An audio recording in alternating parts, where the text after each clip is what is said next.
Bonjour chers parents et investisseurs potentiels. Savez-vous comment nous entendons? Comment certains sons peuvent-ils être différents, comme une tonalité plus grave ou plus aiguë? Lorsque quelque chose produit un son, cela crée des millions d'ondes sonores qui sont captées par notre oreille externe et acheminées dans notre conduit auditif. À l'extrémité du conduit se trouve une partie semblable à une trampoline appelée le tympan.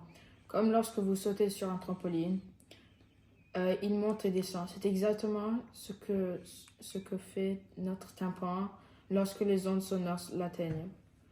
Les vibrations font bouger trois petits os appelés malleus, incus et stapes qui amplifient les sons et les envoient à la cochlée. Une partie du corps qui ressemble à une coquille d'escargot, des ondulations se forment dans le liquide à l'intérieur de la cochlée. Ces ondes font bouger les stéréolytiques qui ressemblent à des cheveux. Les poils miniatures envoient de l'électricité qui s'attache à notre nerf auditif et envoie des neurotransmetteurs à notre cerveau. Le cerveau fait alors correspondre le son à quelque chose que nous reconnaissons et détermine s'il s'agit d'un son aigu ou grave. Saviez-vous que notre cerveau peut nous faire entendre des choses différentes?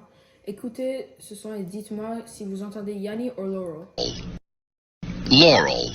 Si tu entends Yanni ou Laurel, cela signifie que c'est celui que tu lisais, car une fois que tu l'as lu, le mot est déjà dans ta tête. Donc ton cerveau associe ce que tu entends à ce qui est déjà dans ta tête. Donc ton cerveau associe ce que tu entends à ce qui est déjà dans ton esprit.